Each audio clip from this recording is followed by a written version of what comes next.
नमस्कार, आईएनडी बाखबर में आप सभी का बहुत स्वागत है। आपके साथ मैं हूं विवेक पांडे और आज हम चर्चा करने वाले हैं निकायों पर मेहरबानी की। निकायों पर मेहरबानी क्यों कह रहे हैं ये भी आपको बताएंगे, लेकिन उससे पहले आपको बता देते हैं सरकार की ओर से बड़ी घोषणा हुई है नगरीय निकाय क्षेत्र में आने वाले जनप्रतिनिधियों के लिए, जिसमें प्रमुख तौर पर अगर हम बात करें महापौरों की तो उनका मानदेय बढ़ा दिया गया है। महापौर का मानदेय दोगुना कर दिया गया है। नगरपालिका अध्यक्ष का मानदेय भी दोगुना किया गया है और इनके भत्ते भी दोगुने कर दिए गए हैं। नगरीय निकाय जनप्रतिनिधियों के प्रशिक्षण कार्यक्रम के दौरान सीएम शिवराज ने बड़ी घोषणा की। सुनवाते हैं आपको क्या कुछ कहा मुख्यमंत्री शिवराज सिंह चौहान ने। चाहे मेयर हो, चाहे नगर पालिका अध्यक्ष हो, चाहे नगर पंचायत अध्यक्ष हो, चाहे नगर पालिका के उपाध्यक्ष हो, नगर पंचायत के उपाध्यक्ष हो, हमारे नगर निगमों में सभापति हो, सबके मानदेय को बढ़ा के मैं दुगना करता हूं। दुगना मानदेय उनको दिया जाएगा और मानदेय दुगना करने के साथ साथ भत्ता भी जो दिया जाता है पार्षद सहित, उस भत्ते को भी दुगना किया जाता है ताकि हमारे अध्यक्ष हो, मेयर हो, पार्षद हो, उपाध्यक्ष हो, सब ढंग से काम कर सके। प्रशासन को नई अवैध कॉलोनी अगर कोई बिल्डर काटे जेल भेज दो, नियम प्रक्रिया पूरा ना करे जेल भेज दो, कोई दिक्कत नहीं है इसमें। तो मुख्यमंत्री शिवराज सिंह चौहान को आपने सुना, बड़ी घोषणा थी और साथ ही साथ उन्होंने बताया क्या कुछ नगरीय निकाय को उन्होंने दिया है। हमारे साथ चर्चा में खास मेहमान जुड़ चुके हैं।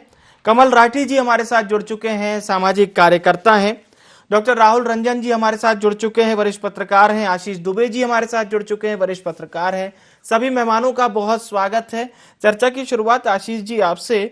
चुनावी साल है और चुनावी साल में हम देख रहे हैं अभी सरपंच प्रतिनिधियों का एक बहुत बड़ा सम्मेलन भोपाल में हुआ था, जहां पर उनका भी ग्रेड भत्ता बढ़ाया गया। पहले 1700 का मानदेय था, वो अब 4200 मिलेगा और अब नगरीय निकायों के लिए।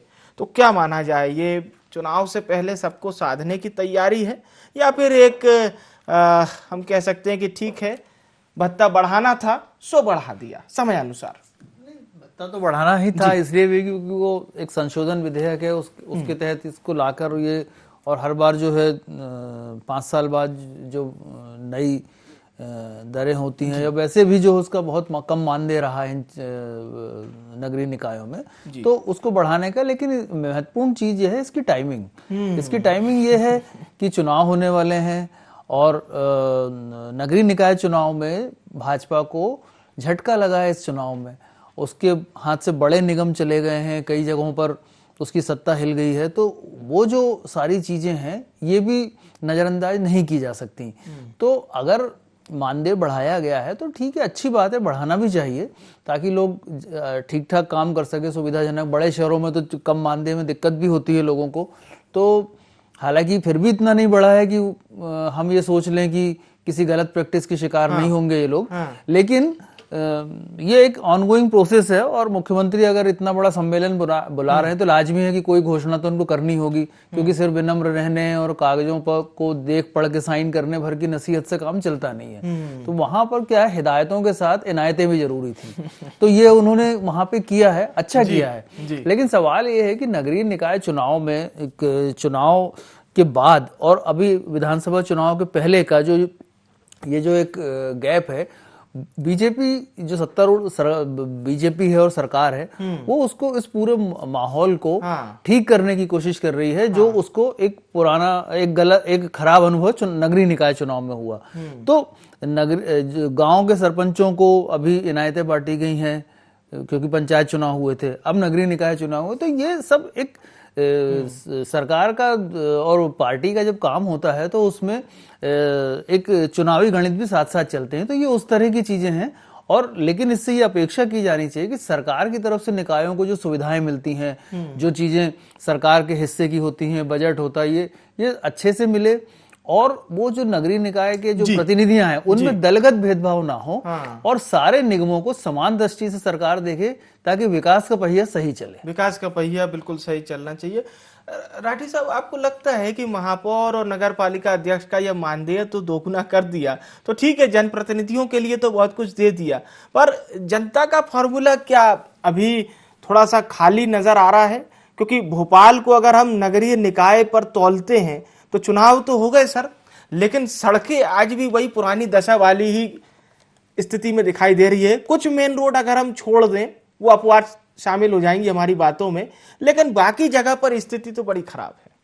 नहीं, बिल्कुल, देखिए, मानदेय बढ़ाना और उनकी क्या जरूरत थी वो एक विषय अपने आप में है कि भाई क्या, लेकिन जनता को क्या दिया, जनता को क्या, जनता को आप देखेंगे तो प्रॉपर्टी टैक्स बढ़ा हुआ है, एक सीवेज का नया टैक्स शहरों में लागू हुआ है, कचरे पे पैसे बढ़ाए हैं, तो मुझे लगता है जनता पे बोझ बढ़ाया है जी। जब हम जनप्रतिनिधि जो चुने जाते हैं या हार जाते हैं उनको देखते हैं तो उनका चुनावी खर्च ही इतना होता है कि मुझे लगता है कि ये जो मानदेय है वो तो ऊंट के मुंह में जीरे वाली बात है, क्योंकि उनका चुनावी खर्च राजनीतिक लोगों को भी मालूम है और आम जनता को भी मालूम है कि क्या खर्च हो रहा है। तो जब हम देख रहे हैं कि कई करोड़ों में खर्च करके जब वो वहां पहुंचते हैं तो उनके लिए अगर 10,000, 5,000, 2,000 कुछ मानदेय है भी तो वो किस लिए है, कोई एक टोकन अमाउंट है। तो मुझे ये नहीं लगता कि मानदेय से, देखिए, चुनावी उसको एक हेडलाइन बनना, न्यूज बनना, वो तो अच्छी बात है, राजनीति करने आए हैं तो वो तो काम होगा ही होगा, लेकिन उससे सीधा सरोकार आम जनता से तो कुछ भी नहीं है। अब कम से कम अगर वो ट्रेनिंग दे रहे हैं तो जैसा भाई साहब ने बोला कि भाई विकास पे आप एक मॉडल रहे, आप हर पार्षद को दलगत से ऊपर देखें, जनता तक कुछ पहुंचा पाए तो इन सारी घोषणाओं का कोई लाभ मिले। पता चला कि आपने महापौर बन गए, पार्षद मिल गए, फोन ही नहीं उठा रहे या मिल ही नहीं रहे, तो आप मानदेय बढ़ा दें या ना बढ़ा दें, वैसे ही उनके पास बहुत सारी सुविधाएं होती हैं और जरूरी नहीं है, मतलब आपने को लगने को दिखने को बहुत कम दिखता है, लेकिन गाड़ी से लेके सारा व्यवहार उनके पास उपलब्ध है। जी। तो मुझे नहीं लगता कि आम जनता को जब तक ये कोई एडवांटेज ना दे, बिल्कुल, क्योंकि चुनावी वर्ष है, आम जनता को कुछ एडवांटेज देते तो हम उम्मीद करते कि अगले 5 साल तक वो एडवांटेज हमारे साथ चलता रहता। बिल्कुल, ये बहुत अच्छी बात आपने कही। डॉक्टर राहुल जी, अगला सवाल आप ही से है, क्योंकि बात देखिए, मैंने इसीलिए इस बात की शुरुआत आशीष जी से कही थी कि आखिर चुनावी साल में ही क्या ये सब बट रहा है या फिर ये एक प्रक्रिया है। बड़ा अच्छा उन्होंने बताया। और राठी साहब से जनता की बात हो गई, अब एक जनता की बात आपसे भी कि निकाय चुनाव में जिसको वोटिंग करनी थी उन्होंने कर दी, और लगभग हम दोनों पार्टियों का अगर एक परफॉर्मेंस देखें तो कांग्रेस का बहुत खोने वाला परफॉर्मेंस नहीं रहा। एक अच्छा, न केवल बीजेपी को बहुत अच्छी चुनौती दी, 5 महापौर भी जीते, पर अगर भोपाल की हम बात करते हैं सर, तो क्या लगता है निकाय के क्षेत्र में केवल सड़कों की अगर चर्चा कर लें तो अच्छा काम हुआ है वर्तमान में? भोपाल की हालत जितनी पतली है उतनी पतली तो मैं प्रदेश की हालत को नहीं समझ।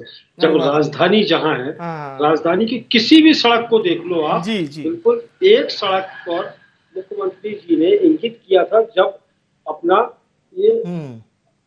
ये आयोजन शुरू हुआ था अपना मुस्लिम वर्ग का जो इज्तिमा का जो आयोजन होता है, उस समय सिर्फ एक सड़क जो मुख्य सड़क थी रेलवे स्टेशन से लेकर के इज्तिमा गाह तक जाने तक की, उसका सुधार हुआ था। इसके बाद पूरे भोपाल शहर की सड़कें खुद ही पड़ी हैं। उस इशू को आप बिल्कुल किनारे कर दीजिए, उसके ऊपर ना किसी जनप्रतिनिधि का ध्यान है, ना महापौर का ध्यान है, ना नगर पालिका अध्यक्ष का ध्यान है, ना ही जो जिन मंत्री को इसकी जिम्मेदारी सौंपी गई है भोपाल की, उनका भी इसके ऊपर कोई ध्यान नहीं है। तो जनप्रतिनिधियों को जिस चीज के लिए चुना जाता है, जो दायित्व उनके ऊपर है, वो दायित्व का निर्वहन न करके यदि मुख्यमंत्री जी इनको, यदि इनकी तनख्वाहों को बढ़ा रहे, इनके वेतनमान को बढ़ा रहे, इनकी सुविधाओं को बढ़ा रहे, तो एक चीज आप ध्यान रखिए कि ये लोग राजनीति में सिर्फ इसलिए आए हैं कि हमको सेवा करना है। इनका कोई प्रतिफल नहीं मिलेगा, इनको कोई तनख्वाह नहीं मिलेगी। लेकिन आप बिल्कुल ध्यान में रखिए, सांसद हो, विधायक हो, पार्षद हो, ये पार्षद अभी आए, महापौर अभी आए, ये धीरे धीरे अपना लेवल टेबल थपथपा करके धीरे धीरे बढ़ाते चले जा रहे हैं। तो अब एक और नई कौम पैदा हो रही है राजनीति की, जो नौकरशाह थे, अब इसके बाद राजनीतिक दलों की एक नई कौम पैदा हो रही है जो अपना स्टेटस बढ़ा रही है। तो आप ये सोचिए आने वाले दिनों में इनकी तनख्वाहें, इनके वेतन भत्ते इतने अधिक हो जाएंगे कि इनको किसी भी चीज, अच्छा एक चीज और देखिए आप, एक बार पार्षद बनना है, एक बार महापौर बनना है, एक बार विधायक या एक बार सांसद बनना है 5 साल के लिए, और पूरे जीवन इन सुविधाओं का उपयोग करना है इनको, पेंशन का। आप सोचिए कि कहाँ जा रहे हो। मतलब एक सरकारी नौकर यदि 35 साल नौकरी करता है तब जाकर के उसको पेंशन मिलती है, जो कि बंद हो रही है धीरे। और इनको 5 साल में ट्रेन का भी किराया 50% हो जाता है, एरोप्लेन का किराया 50% हो जाता है, पेट्रोल पंप ही इन्हीं के पास है, गैस एजेंसी इन्हीं के पास है, सब कुछ मलाईदार, सब कुछ इनके पास है, फिर उनको जरूरत क्या है। और डॉक्टर साहब एक छोटा सा उदाहरण मैं देना चाहता हूं। मैंने मतलब जो जनप्रतिनिधि हैं इनको विदेश यात्रा भी करवाई जाती है कि जाइए आप वहां का मॉडल चेक कीजिए और उसे भोपाल, इंदौर, जबलपुर, ग्वालियर में अप्लाई कीजिए। ये भी एक बड़ा मिशन के तौर पर देखा जाता है। आशीष जी, साल भर का समय है चुनाव के लिए, और एक अच्छा सजेशन आप क्या देना चाहेंगे कि चलिए अब जितना खोने का समय था सब खो दिया, लेकिन अगर एक कम समय में अच्छी परफॉर्मेंस नगरीय निकाय क्या कर सकता है? देखिए, नगरीय निकाय के साथ एक तो समस्या यह है कि स्वायत्त तो होते हैं, लेकिन बहुत सारी चीजों में वो सरकार से भी बंधे होते हैं। तो बहुत सारे नियम प्रक्रियाओं में कई बार उलझने होती हैं। दूसरी बात यह भी है कि नगरीय निकायों के जो कर्ता धर्ता चुने जाते हैं, ये उन पर भी निर्भर होता है कि वो अपने जो भी उनका अधिकार क्षेत्र है उसमें क्या बेहतर कर सकते हैं। तो कई बार क्या होता है कि सत्तारूढ़ पार्टी का यदि वहां परिषद है, मेयर है, तो वो सत्तारूढ़ पार्टी के हिसाब से बात करते हैं, उनसे बैलेंस बना के चलते हैं। जो विपक्षी पार्टी का होता है तो वो वैसे ही दरकिनार हो जाता है। तो मुझे लगता है कि जितने भी अधिकार हैं, जितने भी संसाधन हैं, उससे आम जनता को यदि नगरीय निकाय के ये जो आज कर्ता धर्ता आए थे और जो नहीं आए वो सब यदि अपना विजन उसमें लगाएं, विशेषज्ञों की समितियां बनाएं, हर शहर को उसकी जो उसका नेचर है उसके हिसाब से डेवलप करने की कोशिश करें। जैसे भोपाल की दुर्गति की बात की राहुल जी ने, वो बिल्कुल सही बात है। ये एक ऐसा शहर है जो 2 दशक से बिना मास्टर प्लान के विकसित हो रहा है। इसमें इसका कोई और छोर नहीं है कि कहाँ बनेगा, कैसे क्या होगा। पूरा शहर खुदा पड़ा है, सब पुल के बाजू में पुल बन रहे हैं और ट्रैफिक सब मतलब, और मेट्रो सिटी बनाने के नाम पर इसके साथ कई सारे प्रयोग हो रहे हैं, और मैं तो मानता हूं कि अत्याचार हो रहा है इसके पर्यावरण के साथ। और स्मार्ट सिटी के नाम पे हर शहर में खुदाई है, बेतरतीब बसाहटें हैं। तो बेहतर ये है कि नगरीय निकाय चुनाव इन मामलों को देखें, इनमें अपनी सशक्त राय रखें, उसको चुनावी गणित और जोड़ तोड़ से ना देखें, क्योंकि ये आरक्षण के तहत इनका हर बार एक कार्य का वो टिकट वो तय होता है, सीटें तय होती हैं। तो ये जरूरी नहीं है कि दोबारा वापस आए। तो एक बार में निकाय वो कर जाएं जो एक नजीर बने, ये ज्यादा बेहतर है, बजाय इसके कि राजनीतिक समीकरण साधने के बैठे। और सरकार को भी चाहिए, हालांकि सरकार ऐसा नहीं करती है कभी भी, कोई भी सरकार, लेकिन उसको चाहिए कि वो खुले मन से मुक्त हस्त होकर के निकायों को मदद करे और उनको निर्णय लेने दें, अपने निर्णय नहीं थोपे। ये बहुत अच्छी बात आपने कही कि अपने निर्णय नहीं थोपे। राठी साहब, जो बात आदरणीय आशीष जी कह रहे थे उसी बात को हम आगे बढ़ाते हैं। अब जैसे उदाहरण के तौर पर हम बावड़िया का आरओबी लेते हैं, तो आप अगर उसका एग्जिट पॉइंट देखेंगे, वो जिस तरह से रोड से जुड़ता है, क्योंकि ये भी नगरीय निकाय का ही पूरा विषय है, और इस तरह के एक नहीं और भी कई उदाहरण भोपाल में आपको मिलेंगे। फिर बात होती है कि इंजीनियर्स पे कार्रवाई होगी। अच्छा, इस मामले में जो रिटायर्ड इंजीनियर्स हैं वो बड़ा अच्छा सजेशन देते हैं कि भाई ना सर्वे अच्छे से कराया गया, और अगर बेहतरीन टीम होती तो इस तरह की चीजें नहीं होती। आपने आरओबी भी बना दिया, उसके बावजूद वहां पर जाम लग रहा है जो किसी से नहीं छुपा। मतलब हजारों की संख्या में रोज वहां पर आपको जाम में गाड़ियां फंसी मिल जाएंगी। नहीं, बिल्कुल, मैं आपकी बात को पहले मैं वो जो मुख्यमंत्री जी ने घोषणा की थी, जो आपने सुनवाया, तो वो अवैध कॉलोनी के लिए भी बोल रहे थे। अवैध कॉलोनी वो कॉलोनियां हैं जहां पर एक गरीब तबका मकान खरीदता है।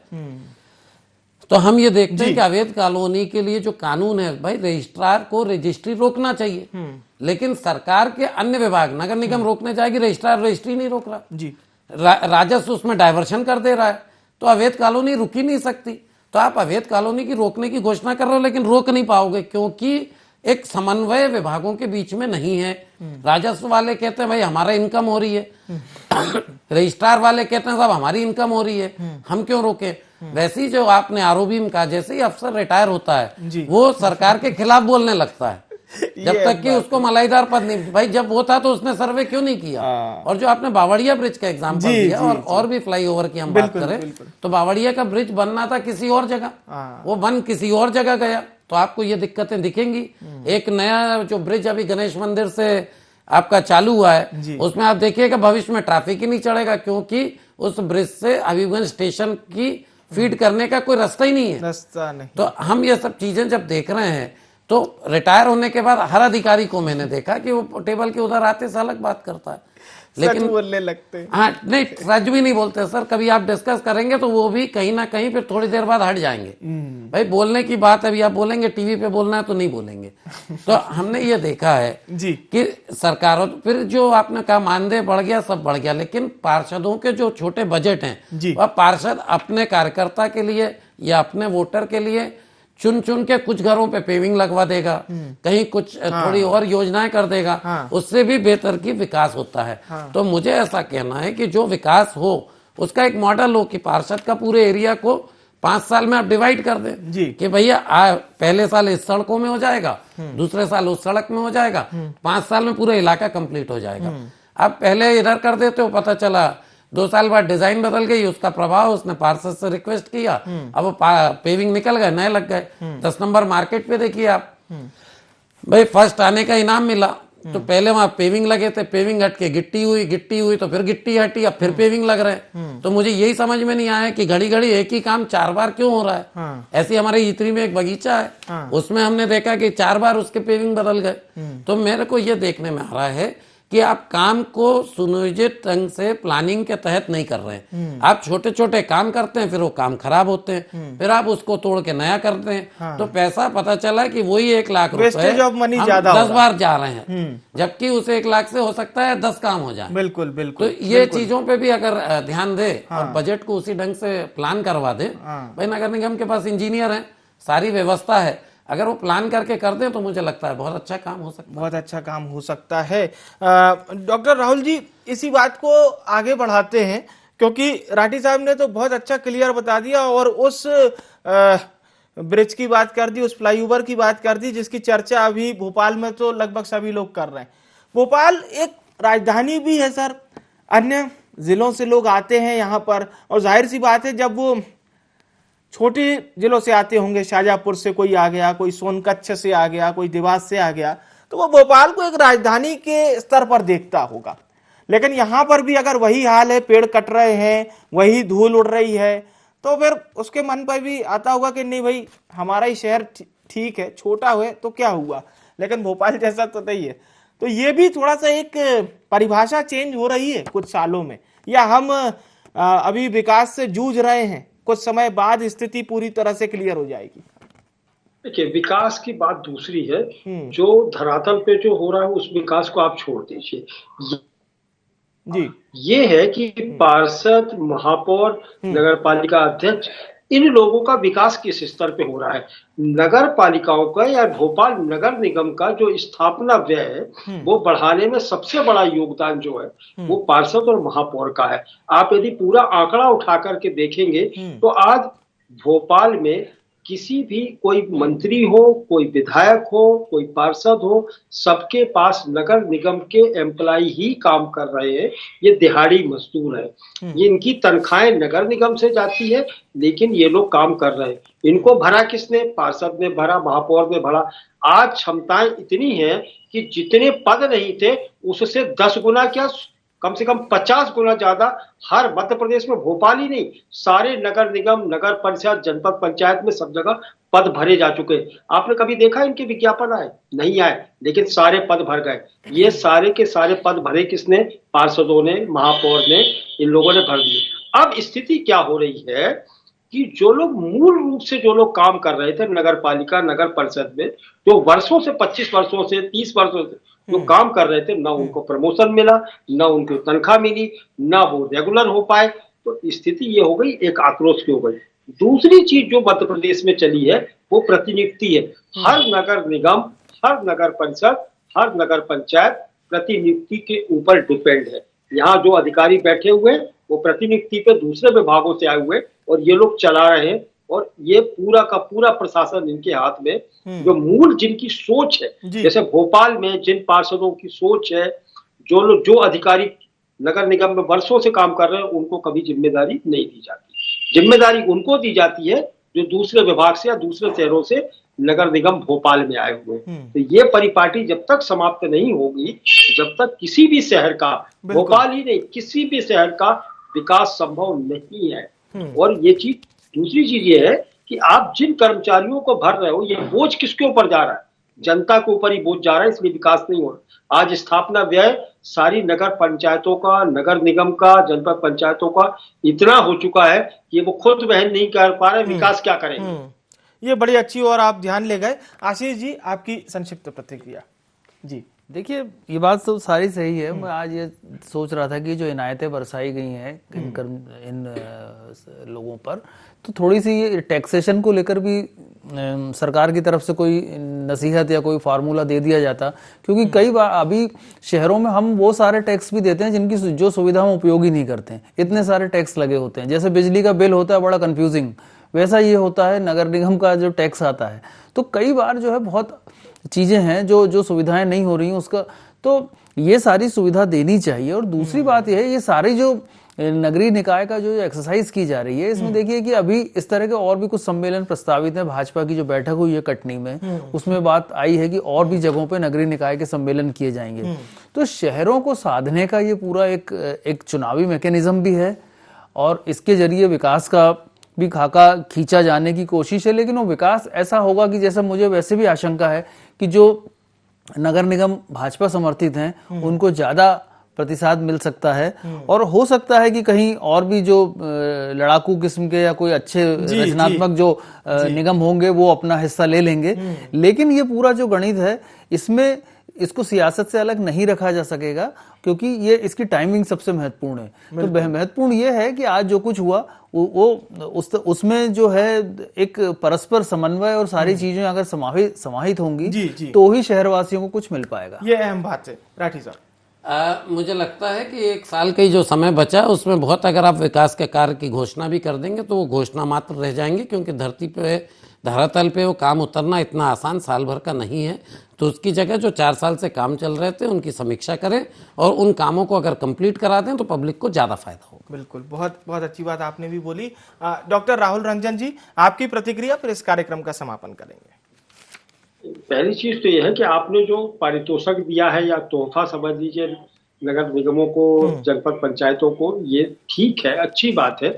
लेकिन ये जो परंपरा है, इसको उनका जितना प्रमोशन मिला है इस तनख्वाह के रूप में, उतना प्रमोशन कम से कम विकास के रूप में इस जनता को मिले तो जनता का हित हो सकता है, राजधानी का हित हो सकता है, प्रदेश का हित हो सकता है। तो अपनी तनख्वाह के अलावा यहाँ भी चिंता करें कि उतनी ही दोगुनी बढ़ी है तो दोगुनी क्षमता के साथ में काम तो करें। बिल्कुल। और क्या सर, सरकारी सेवा जो रहती है, कोई श्योरिटी जनता को नहीं दे सकती कि चलिए हमने आपके टैक्स तो ले लिए हैं, लेकिन हम भी श्योर करते हैं कि आपको बेहतरीन सड़क भी देंगे, अच्छी पानी की सुविधा भी देंगे, क्या ये श्योरिटी नहीं कर सकते? ये श्योरिटी तो नगर निगम कभी नहीं करता। अभी आप कभी बिल उनके उठा करके देख लेंगे, वो सारे दायित्वों से मुक्त है यहाँ। जी, वो कोई दायित्व अपने ऊपर नहीं लेता। उसमें नीचे एक लाइन लिखी रहती है कि कोई दायित्व नहीं हमारा। चलिए, बहुत बहुत धन्यवाद आप सभी सम्मानित जनों का हमारे साथ चर्चा में शामिल होने के लिए। तो निकाय में अगर हम बात करें महापौर की और नगरपालिका अध्यक्ष की, इनका मानदेय तो दोगुना कर दिया गया है, इनका भत्ता भी दोगुना कर दिया गया है, लेकिन जनता भी एक कटघरे में खड़ी हुई है। और जनता जिस सड़क से रोज गुजरती है, जिन रास्तों से रोज गुजरती है, जाहिर सी बात है हर रास्ते उतने अच्छे नहीं होते, लेकिन हर जगह से टैक्स जरूर लिया जाता है, चाहे वो दुकानदारों से हो या आम जनता से हो। और ये बात जनता को बहुत अच्छे से पता रहती है, बदले में उसे क्या मिलता है ये बात भी जनता बहुत अच्छे से जानती है। बहरहाल कोशिश अच्छी की गई है सरकार की ओर से, लेकिन जनता का कितना ख्याल रखा जाएगा ये देखना अहम होगा।